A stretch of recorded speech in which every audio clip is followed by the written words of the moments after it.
nice heavy pour so we can get to the business. Okay. Cheers. Thank you. Salud.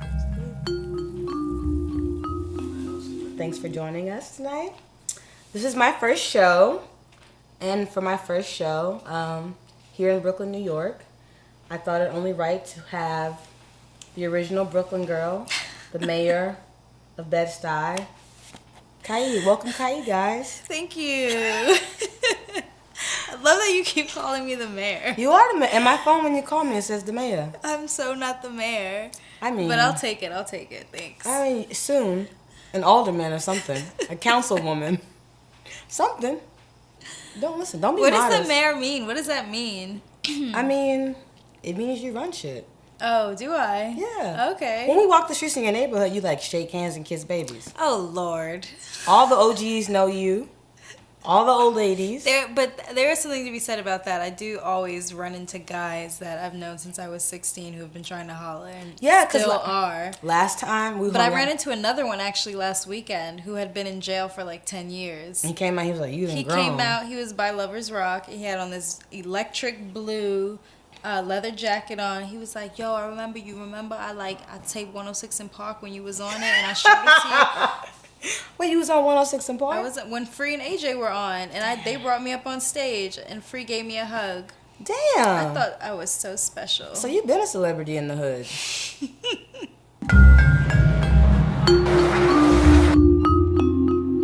Kai has a store in Bed-Stuy, a concept store. Yeah. Sincerely, Tommy.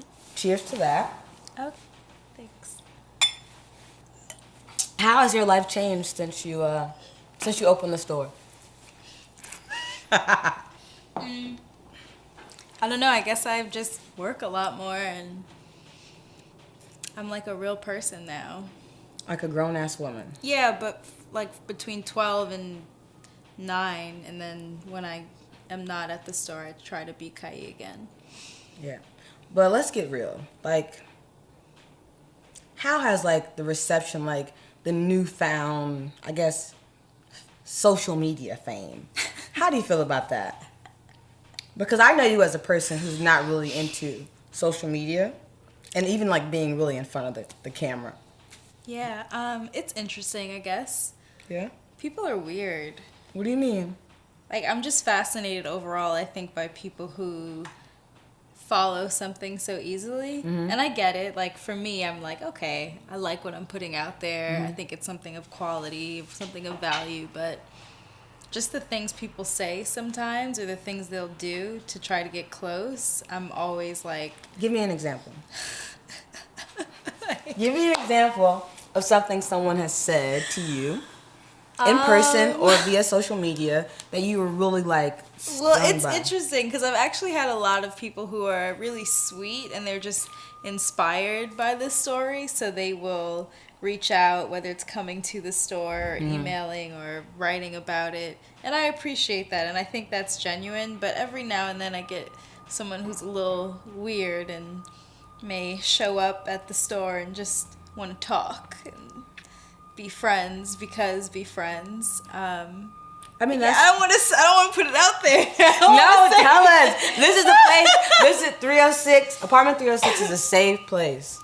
It's only gonna go on the internet. Exactly. That's only where it's gonna go. Let's just say people with Instagram, especially, like they know your shit, and it's weird. Have you had like any suspects DM sliding going on? Actually, no, and I'm surprised. I thought that was gonna happen. I feel like I don't want to get to that level though.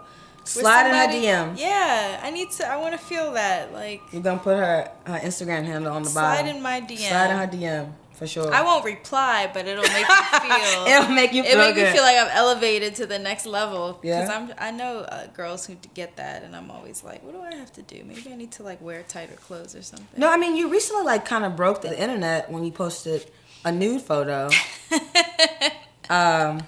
from one of your trips. Where were you? In Texas. In Texas. Doing a road trip. And decided, like, how did you go? Did you know you wanted to strip down? I guess so. I think and maybe you know this because you're my friend, but I'm generally always naked, or jump out naked randomly. Yeah. So that wasn't anything big for me. No. It was just on camera. Yeah, it's for kind of a everyone running else. thing, yeah? Like, Yeah. because apparently you used to only go to the bathroom naked. Yeah. You used to sit down to use the bathroom. So my dad has this thing growing up. He would always have to get naked to use the bathroom, and he'd have to have something to read or visually look at. So I developed that growing up. It didn't matter where I was, if it was a public restroom. You would get butt naked in a public restroom. Butt naked, and my grandmother would get so upset. Kai, why you always have to take your clothes off? I don't understand. But I had to do it. It was the only way I would feel comfortable. Otherwise, I just couldn't do it. I want to get back to your store because I think it, people probably show up at your store because it's it's a big deal. Like everybody in New York has something, a brand, a clothing line, a podcast. I'm talking about myself. But to have actually something, someplace is really major. Do you I know you do a lot of community outreach, and you recently had an event where you invited some underprivileged girls. Is that one of your main goals, is to continue that? Absolutely. That's my main goal, I would say. Besides the growth of the store itself, but I really just want to see some positive influence for young people in our community, because I don't think there's enough. I don't think there's enough that they can really relate to, that's accessible. They look at, celebrities or rappers, whoever, and they think it's cool, but, those people don't, in my opinion, do enough to really go back and reach out to the people who support them. And I think the girls especially need to see that, because I don't know, they're lost. True, for sure. That's why I run in my neighborhood. Run? Yeah, I literally Jog? I jog, and it's so funny. I'm jogging through this neighborhood as a black woman. I see women who look at me like She's jogging. she's jogging, and I see older women. It's so funny. I saw a lady pushing her cart, and she was like, "Oh, I need to have my fat ass running with you," and I was like, "Girl, you can do it too. Get out here and wrap your doobie up, and go for a little jog, even if it's a few blocks." But I think those are little things, doing things that we don't commonly see. Yeah.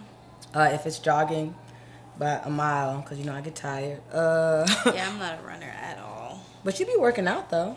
I had a cute little stint, and then I kind of stopped for a minute. But I'm gonna go back. I have to go back. You have to. Yeah, you gotta keep it tight and right, because you a figure now. You're a role model. Oh Lord. You are. They watching you.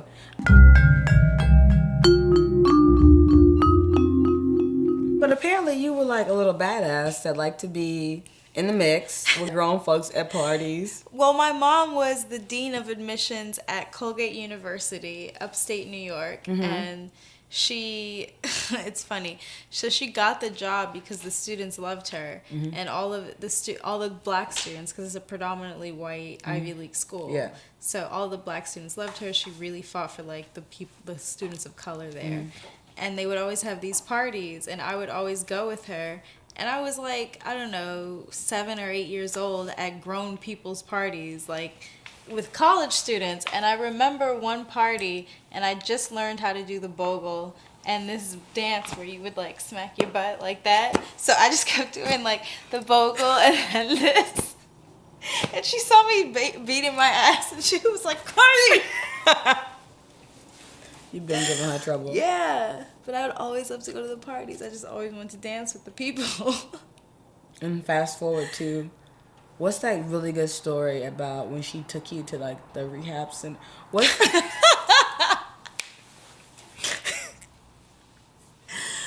Yeah, that one was. Hey, what's the story though? Because I was trying to remember in preparation for this moment, but it was maybe the best parenting story ever. My parents take punishment way too seriously, dude. She found out that I had a drink. And first of all, I honestly, to defend myself, didn't know there was alcohol in this. But I was in D.C. because my dad moved down there. And the kids down there at this time were so hood. Like, they were just grown as hell for their age. So I was hanging out with this girl, and she lived in the projects, and she gave me a cup of 99 bananas, which is like something crazy proof. What you drink when you're in like high school and college. And it's disgusting. And it had ice and nothing else in it. And I drank like maybe 3 sips, and I ended up throwing up. But I was a little tipsy. So my father's wife's niece ended up seeing me and then telling him I was drunk. So of course he calls my mom.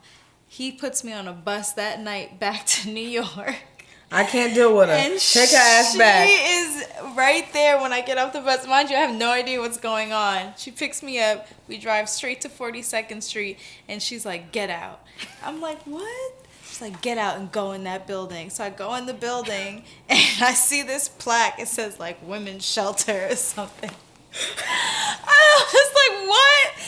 And I had to go into the office, like the intake center, and I was like, "Oh man, I don't know what I'm supposed to do. My mom sent me here." And she was like, "Do you have a place to go?" I was like, "Yes, she's outside." And she's like, "Wait, your mother's with you?" And I was like, "Yeah, she just sent me here." And the woman was like, "We can't keep you. Like, we can't just take you for a night because your mom doesn't want to deal with you." So I went back out, and of course, she was unhappy that they would not take me.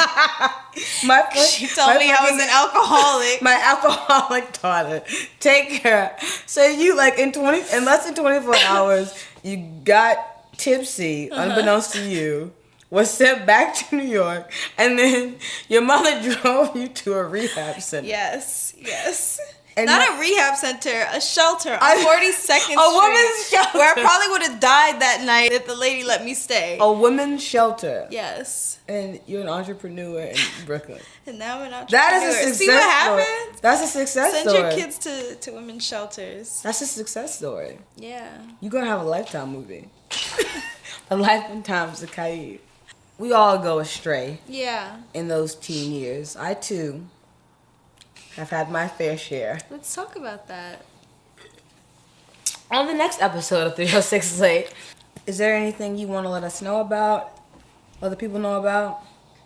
Come by the store, get some coffee. Where's the store located? 343 Tompkins Avenue, Brooklyn, New York. Bed-Stuy. Bed-Stuy? Yeah. And what time does the coffee counter open? Because you know people like to get 7:30 to 5:30 for the early people. And when can they come in there and act like they're working so they can just see you? I'm never there. If you're gonna come to buy. Come to shop till you drop. Yeah. Is there a promo code? No. No. You can follow us on Instagram though. For sure. What's Instagram? Oh, sincerely Tommy _ Nice. Well, thank you so much for coming. Thank you. I don't want to do this shit. Thank you. Stop being sus. Thank you so much for stopping by Apartment 306. This has been 306 Late.